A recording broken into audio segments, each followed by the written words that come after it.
서울대병원 응급실 한복판. 차가운 형광등 불빛 아래 한 젊은 일본인이 무릎을 꿇고 있었습니다.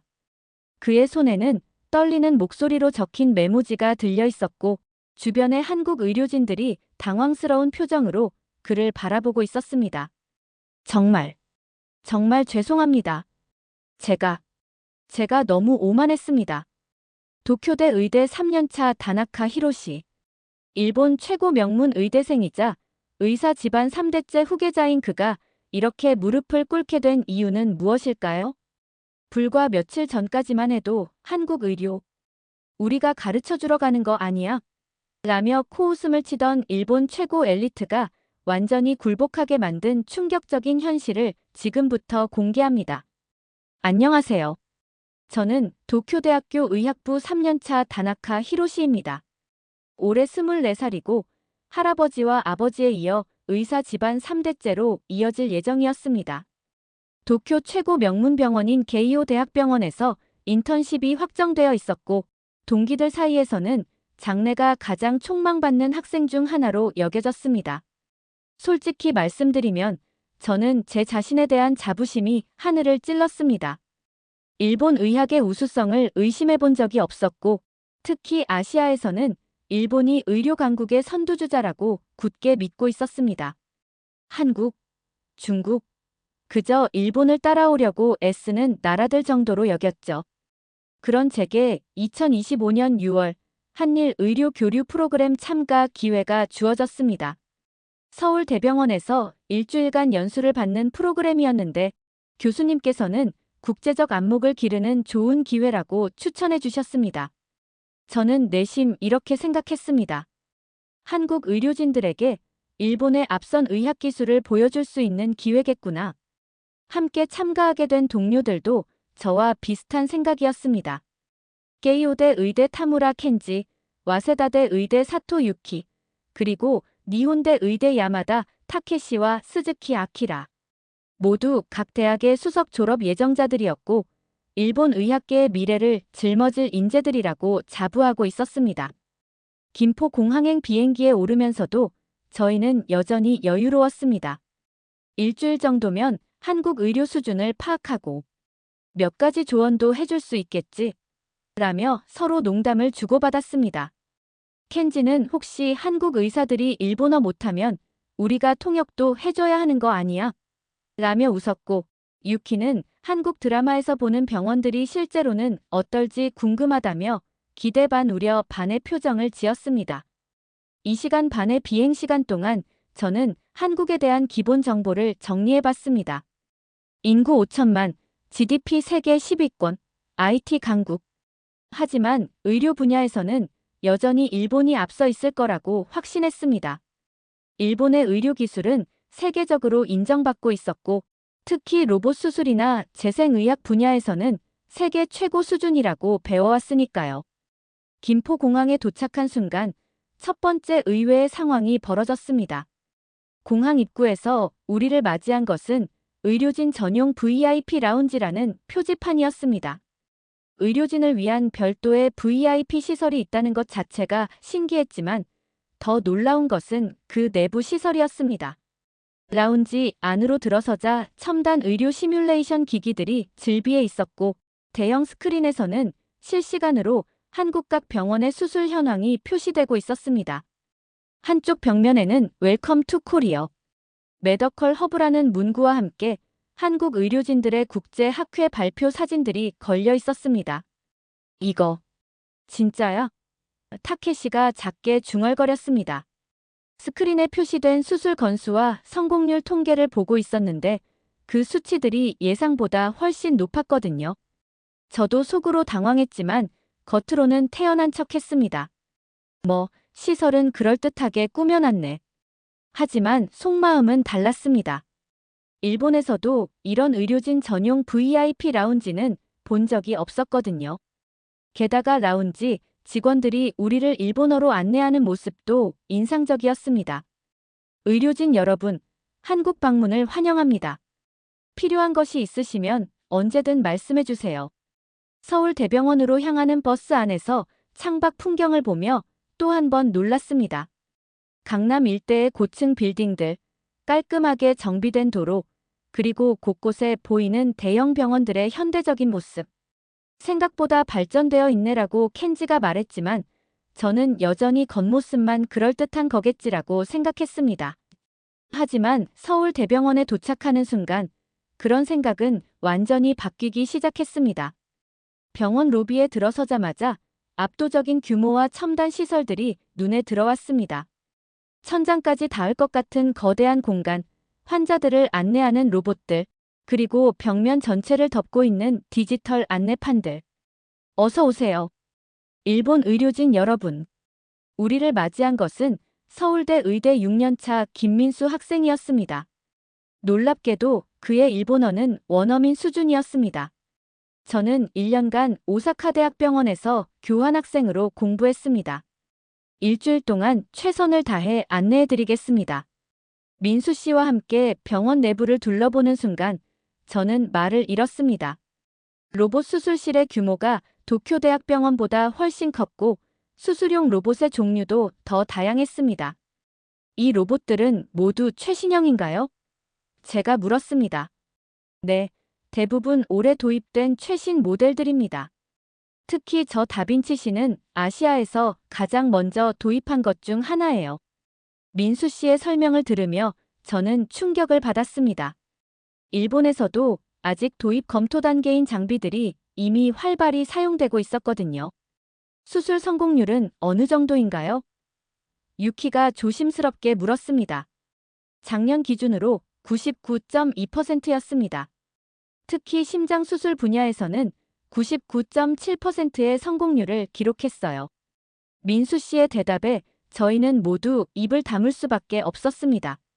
일본 최고 병원들의 성공률과 비교해도 결코 뒤지지 않는 수치였거든요. 더 놀라운 것은 AI 진단 시스템이었습니다. 거대한 모니터에 실시간으로 환자들의 CT, MRI 영상이 분석되고 있었고 AI가 진단 소견을 제시하는 모습을 직접 볼 수 있었습니다. 진단 정확도는 어느 정도인가요? 타케시가 물었습니다. 현재 97.8% 정도입니다. 특히 암조기 진단에서는 99.1%의 정확도를 보이고 있어요. 이 시스템은 우리 병원에서 자체 개발한 것입니다. 민수 씨의 말에 저는 다시 한번 충격을 받았습니다. 자체 개발이라니. 오후에는 한국 의대생들과의 만남이 있었습니다. 예상과는 달리 그들의 실력은 정말 뛰어났습니다. 서울대 의대 4년차 박서연 학생은 최신 의학 논문들을 줄줄 외우고 있었고 연세대 의대 이준호 학생은 국제학회에서 발표한 경험까지 있었습니다. 일본 의학에 대해서도 많이 공부하고 있어요. 특히 재생의학 분야에서는 일본이 세계 최고죠. 서연 학생의 말에 저는 조금 안도했습니다. 그래도 일본의 우수성을 인정하고 있구나 싶었거든요. 하지만 그 안도감은 오래가지 못했습니다. 하지만 최근 줄기세포 치료 분야에서는 한국이 앞서 나가고 있는 것 같아요. 작년에 우리 병원에서 세계 최초로 성공한 치료법도 있고요. 준호 학생의 말에 저는 또다시 당황했습니다. 그날 저녁 의료진 숙소에 도착해서도 놀라움은 계속됐습니다. 각 방마다 최신 의학 서적들이 비치되어 있었고 무료 와이파이는 물론 의학 논문 데이터베이스에도 자유롭게 접속할 수 있었습니다. 이 정도면 일본보다 더 좋은 것 같은데. 켄지가 중얼거렸습니다. 저는 그날 밤 잠을 제대로 이루지 못했습니다. 하루 만에 제가 가졌던 확신들이 하나씩 흔들리기 시작했거든요.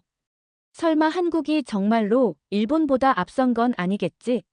하지만 오늘 본 것들은 분명 현실이었습니다. 다음 날 아침, 더 큰 충격이 기다리고 있었습니다. 실제 수술을 참관하게 된 것입니다.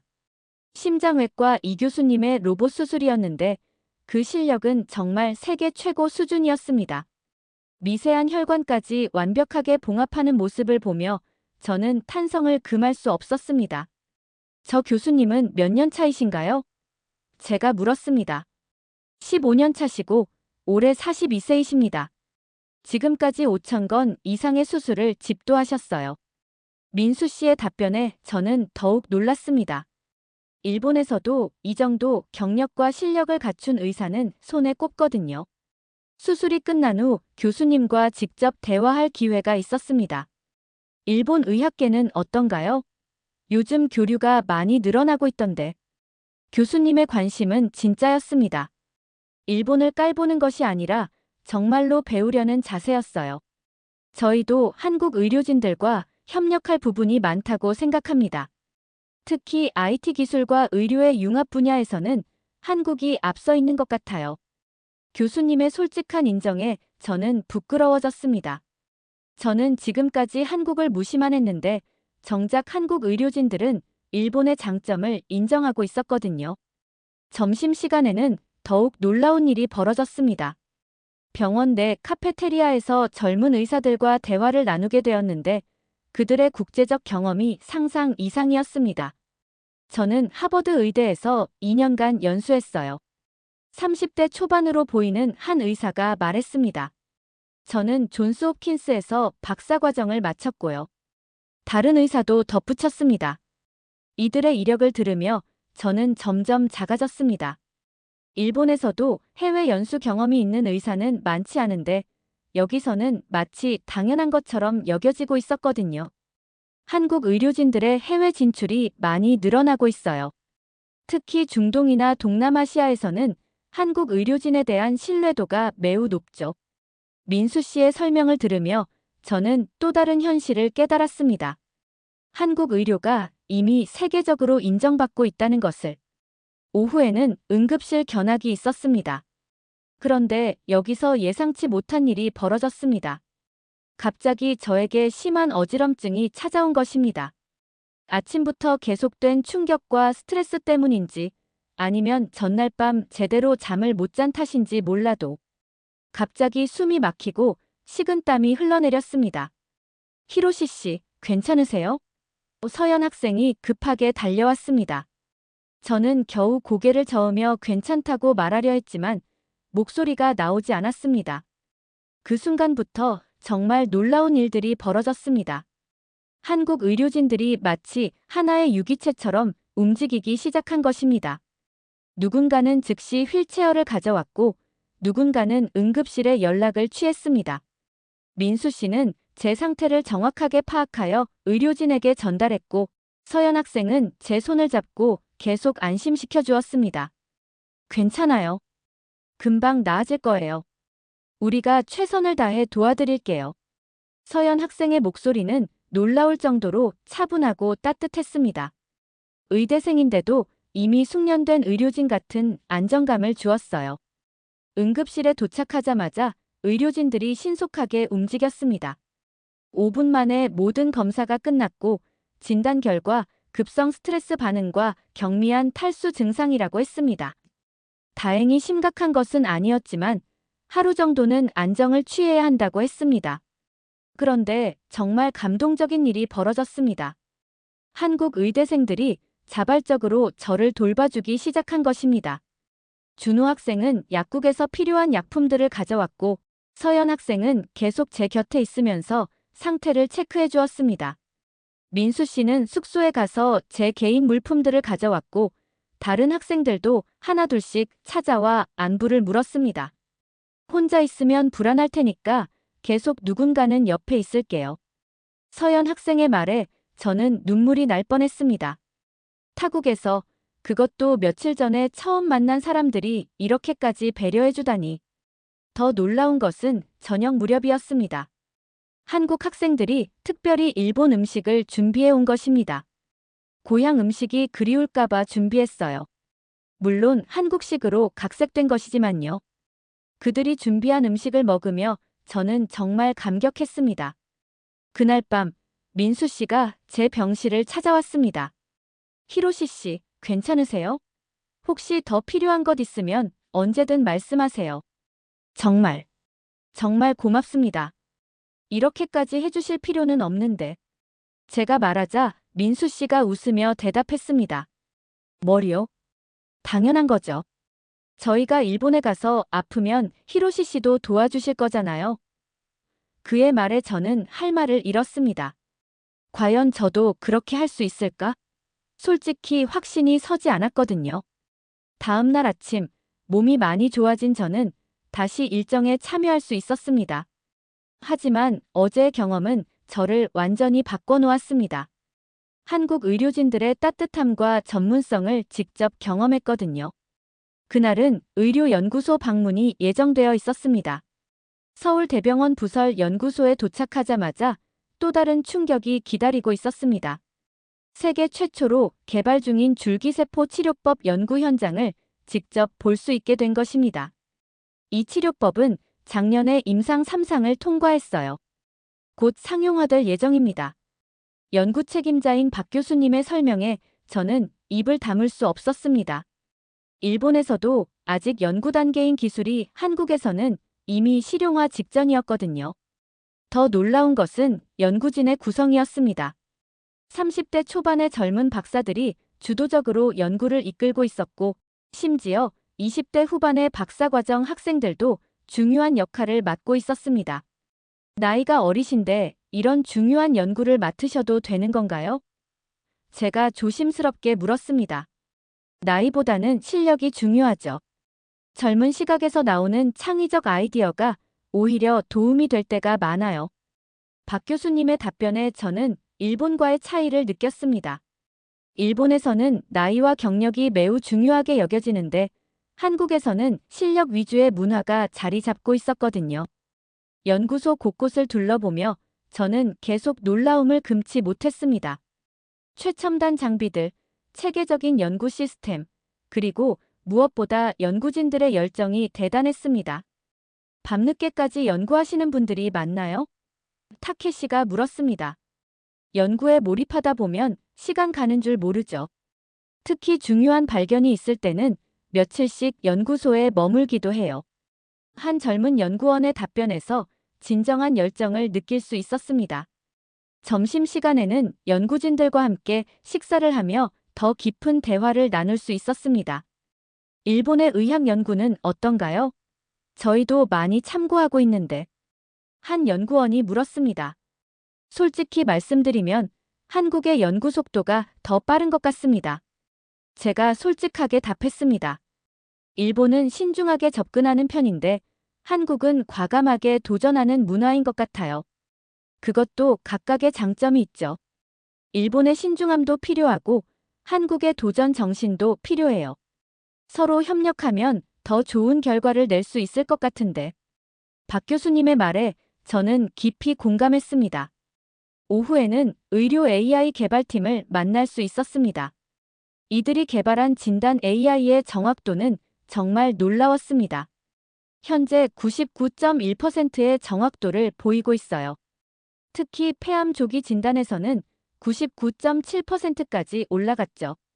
개발팀장의 설명을 들으며 저는 또 한 번 감탄했습니다. 이 AI는 전 세계 어디에 수출되고 있나요? 유키가 물었습니다.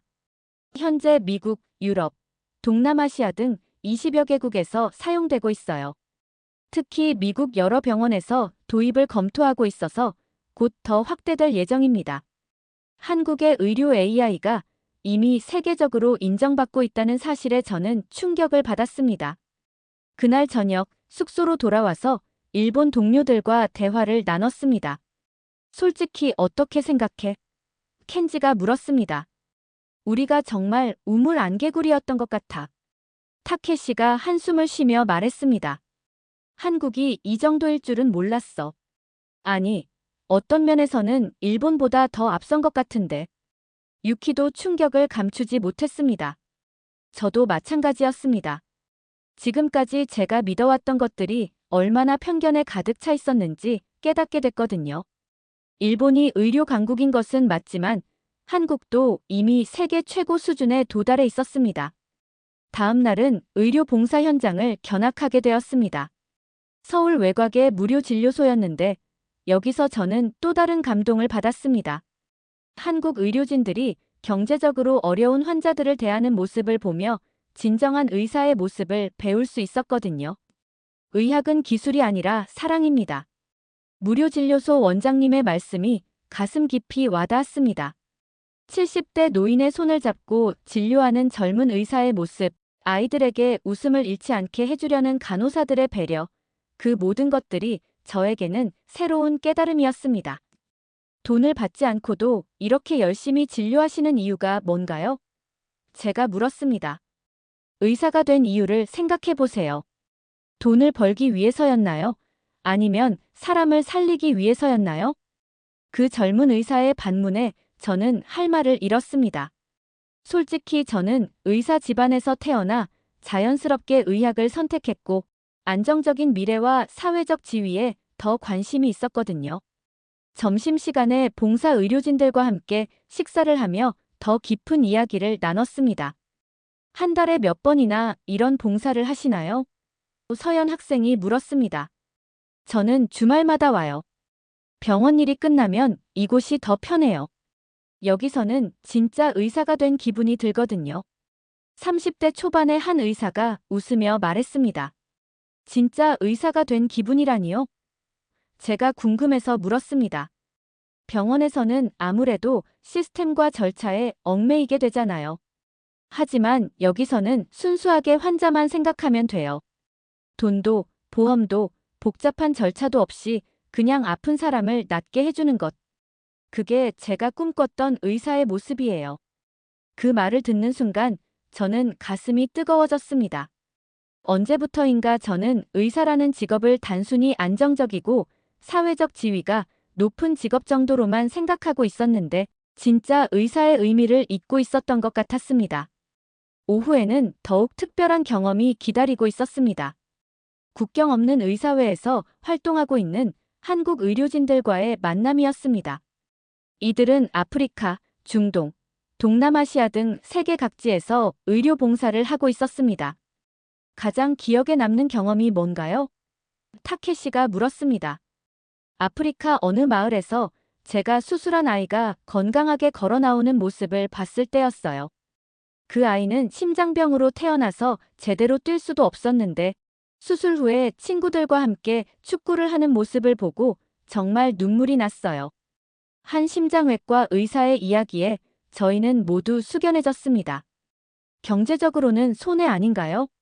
병원에서 수술하면 훨씬 많은 돈을 벌 수 있을 텐데. 솔직히 저는 그런 현실적인 부분이 궁금했습니다. 돈으로 살 수 없는 것들이 있어요.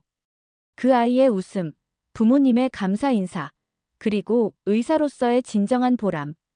그런 것들은 돈보다 훨씬 소중하죠. 그 의사의 대답에 저는 부끄러워졌습니다. 지금까지 저는 너무 현실적이고 계산적으로만 생각해왔던 것 같았거든요. 일본에서도 이런 활동을 하는 의료진들이 많나요? 한 간호사가 물었습니다. 있긴 하지만 솔직히 많지는 않아요. 사회 분위기상 안정적인 것을 선호하는 편이라. 제가 대답하자 그들은 고개를 끄덕였습니다. 그래도 중요한 건 마음이죠. 언젠가 기회가 되면 같이 활동해요. 일본 의료진들과 협력하면 더 많은 사람들을 도울 수 있을 거예요. 그들의 제안에 저는 가슴이 두근거렸습니다. 정말로 그런 일을 할 수 있을까? 그날 저녁, 한국 의료진들과 함께하는 마지막 저녁 식사가 있었습니다. 분위기는 화기애애했지만 저는 마음 한구석이 무거웠습니다. 일주일 동안 경험한 것들이 너무 충격적이었거든요. 히로시 씨, 이번 연수 어떠셨어요? 민수 씨가 물었습니다. 저는 잠시 망설이다가 솔직하게 말했습니다. 정말 많은 것을 배웠습니다. 그리고 부끄러웠습니다. 부끄러웠다고요? 서연 학생이 의아해했습니다. 저는 한국을 무시했습니다. 일본이 훨씬 앞서 있다고 생각했고 여기 와서 가르쳐 줄 수 있을 거라고 착각했어요. 하지만 실제로는 정반대였습니다. 제가 배워야 할 것들이 너무 많았어요. 제 말에 모든 사람들이 조용해졌습니다. 그때 이 교수님이 말씀하셨습니다. 히로시 씨, 그런 마음을 가지셨다는 것만으로도 이미 큰 성장이에요. 처음에는 누구나 편견을 가질 수 있어요. 중요한 건 그 편견을 인정하고 바꾸려는 마음이죠. 맞아요. 저희도 처음에는 일본 의료진들이 오신다고 해서 긴장했거든요. 일본 의학이 훨씬 앞서 있다고 생각했으니까. 준호 학생의 말에 저는 놀랐습니다. 저희도 편견이 있었나요? 물론이죠. 하지만 직접 만나보니 히로시 씨들도 정말 훌륭한 의료진이라는 걸 알 수 있었어요. 서로 다른 장점을 가지고 있으니까 함께 협력하면 더 좋은 결과를 낼 수 있을 거라고 생각해요. 그날 밤, 저는 오랫동안 잠들지 못했습니다. 일주일 동안의 경험들이 머릿속에서 계속 맴돌았거든요. 한국의 첨단 의료시설, 뛰어난 의료진들의 실력, 따뜻한 인간애, 그리고 진정한 의사 정신까지. 모든 것이 저에게는 새로운 깨달음이었습니다. 마지막 날 아침, 작별 인사를 위해 병원에 갔습니다. 그런데 뜻밖의 상황이 벌어졌습니다. 한국 의료진들이 특별한 선물을 준비해 둔 것입니다. 이건 저희가 함께 만든 프레젠테이션이에요. 한국과 일본의 의료 협력 방안에 대한 내용입니다. 민수 씨가 USB를 건네주며 말했습니다. 프레젠테이션을 보는 순간 저는 감동을 받았습니다.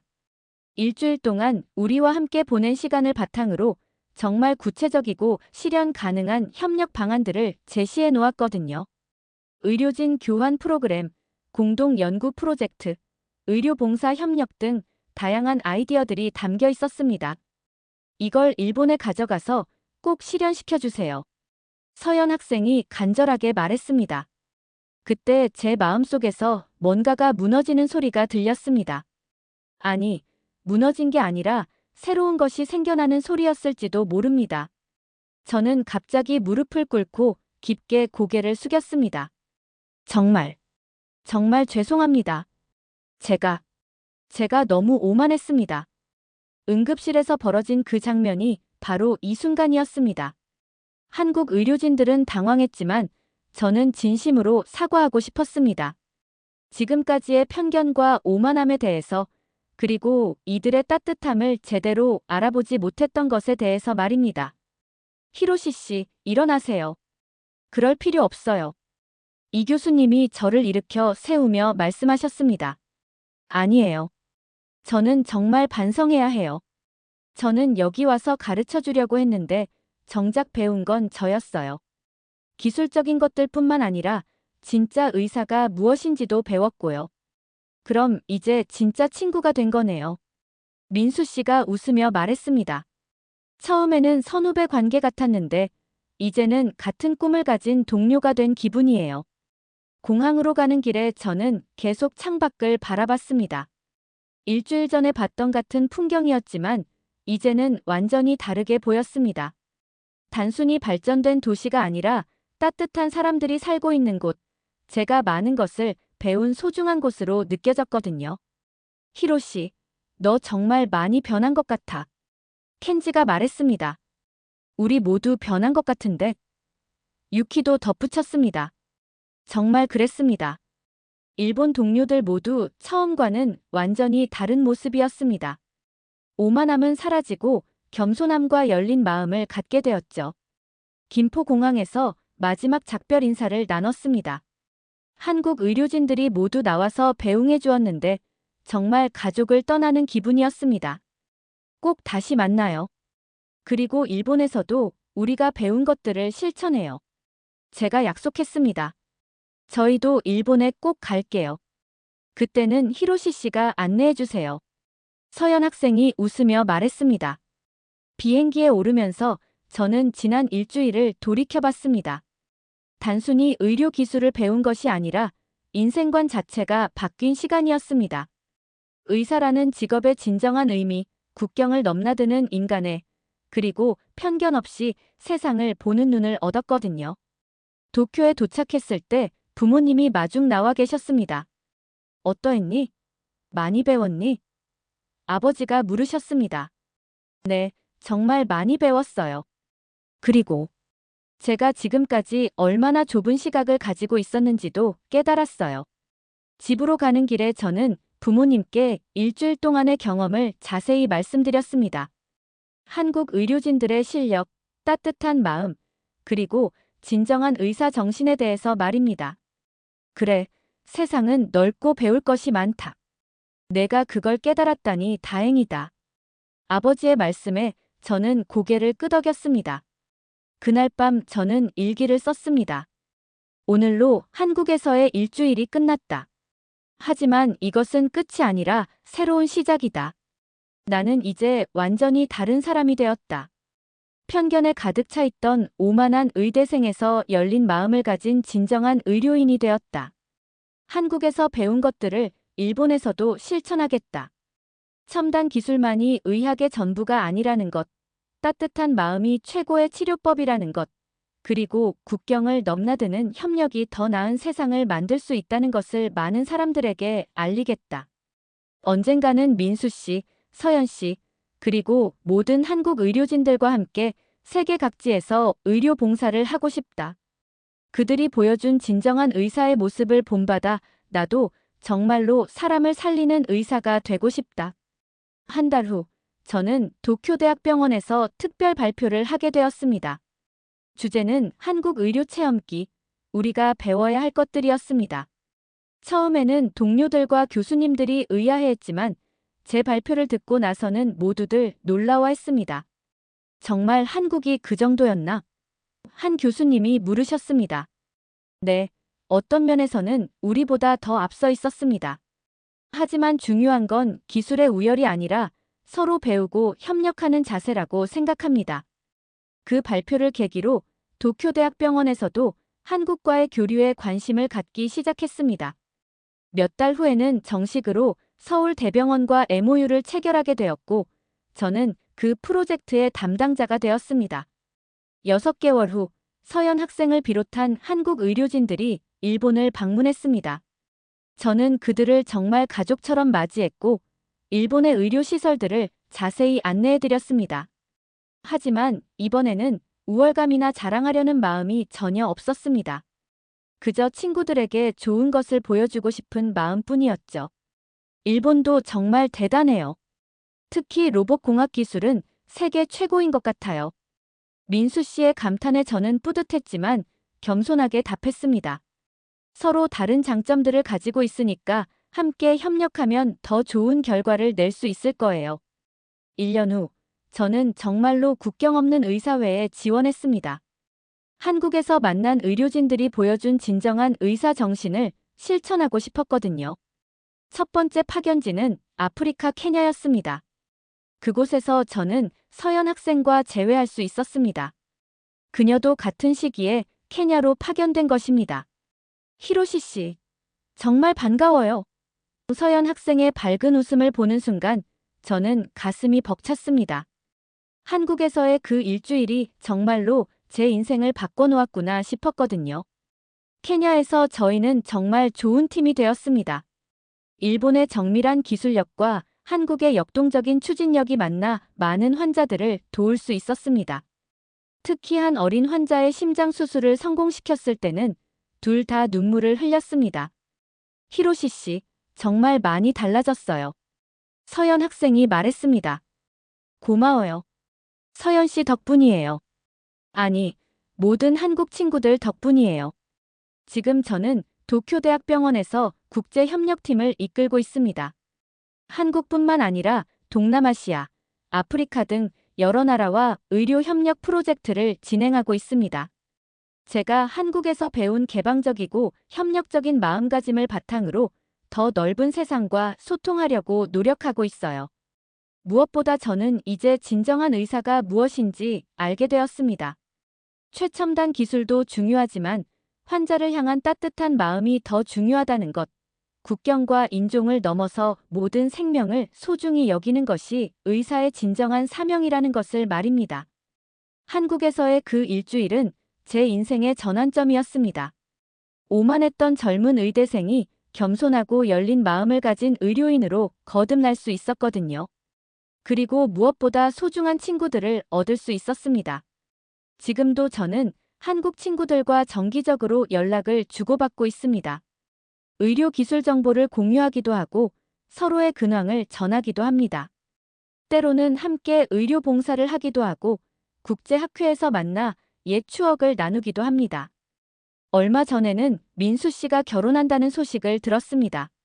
저도 웨딩 촬영에 초대받아 한국을 다시 방문했는데 그때의 감동은 말로 다 표현할 수 없었습니다.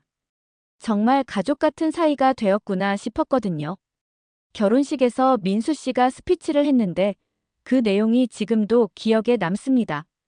제 인생에는 여러 소중한 만남들이 있었지만 그 중에서도 일본 친구들과의 만남은 특별합니다. 처음에는 서로 다른 나라에서 온 의료진 정도로 생각했는데 이제는 같은 꿈을 가진 진정한 동료가 되었어요. 국경은 있어도 우정에는 국경이 없다는 걸 배웠습니다. 저도 축사를 했는데 그때 제가 한 말을 지금도 기억합니다. 민수 씨와 한국 친구들 덕분에 저는 완전히 새로운 사람이 되었습니다. 편견에 가득 차 있던 오만한 의대생에서 열린 마음을 가진 의료인으로 성장할 수 있었어요. 이것은 단순한 국제 교류가 아니라 인생을 바꾸는 만남이었습니다.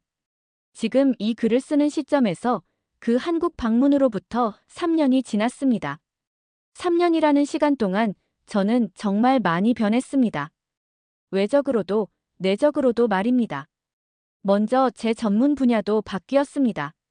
원래는 일반 외과를 전공하려고 했는데 이제는 국제의료와 의료협력을 전문으로 하고 있습니다. 한국에서의 경험이 제게 새로운 길을 열어준 것입니다. 또한 제 인생관도 완전히 달라졌습니다. 예전에는 개인의 성공과 안정만 중요하게 여겼는데 이제는 더 큰 사명감을 가지고 살고 있습니다. 의료를 통해 세상을 더 좋게 만들고 국경을 넘나드는 협력을 통해 더 많은 생명을 구하고 싶다는 꿈을 가지게 되었어요. 무엇보다 제 시야가 훨씬 넓어졌습니다. 예전에는 일본 안에서만 생각했다면 이제는 아시아 전체, 나아가 세계 전체를 생각하게 되었습니다. 그리고 다른 문화와 다른 방식을 존중하고 배우려는 마음을 가지게 되었어요. 최근에는 새로운 프로젝트를 준비하고 있습니다. 한일 의료진이 공동으로 동남아시아의 의료센터를 설립하는 프로젝트입니다.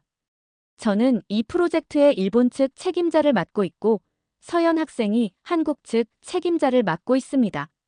3년 전 그 응급실에서 무릎을 꿇었던 제가 이제는 국제적인 프로젝트를 이끌고 있다니 정말 감개무량합니다. 이 프로젝트가 성공하면 더 많은 한일 의료진들이 협력할 수 있을 것이고 더 나아가 아시아 전체의 의료 수준 향상에도 기여할 수 있을 것입니다. 그리고 무엇보다 많은 생명을 구할 수 있을 것입니다. 저는 이제 확신합니다. 3년 전 한국에서의 그 일주일이 제 인생 최고의 경험이었다고 말입니다. 물론 처음에는 자존심이 상하고 충격적이었지만 그 경험이 없었다면 지금의 제가 될 수 없었을 거예요. 편견이라는 것이 얼마나 무서운 것인지, 그리고 열린 마음이 얼마나 소중한 것인지를 배웠습니다. 또한 진정한 실력이라는 것은 남을 깎아내리는 것이 아니라 서로 높여주는 것이라는 걸 깨달았습니다. 한국 친구들과의 우정은 지금도 계속되고 있고 앞으로도 평생 이어질 것입니다. 우리는 이제 단순한 친구를 넘어서 같은 꿈을 가진 동반자가 되었거든요. 마지막으로 이 글을 읽고 계신 분들께 말씀드리고 싶습니다. 편견을 버리고 열린 마음으로 세상을 바라보세요. 다른 나라, 다른 문화, 다른 사람들에게서 배울 수 있는 것들이 정말 많습니다. 그리고 그런 만남들이 여러분의 인생을 완전히 바꿔놓을 수도 있어요. 저처럼 말입니다. 오만했던 일본 의대생이 한국에서 진정한 의료인으로 거듭난 것처럼 말이에요. 한국, 그리고 소중한 친구들에게 감사함을 전합니다. 네, 오늘의 사연은 여기까지입니다. 구독, 좋아요는 영상 제작에 매우 큰 힘이 됩니다. 더 좋은 사연으로 찾아뵙겠습니다. 지금까지 이야기 보따리였습니다. 감사합니다.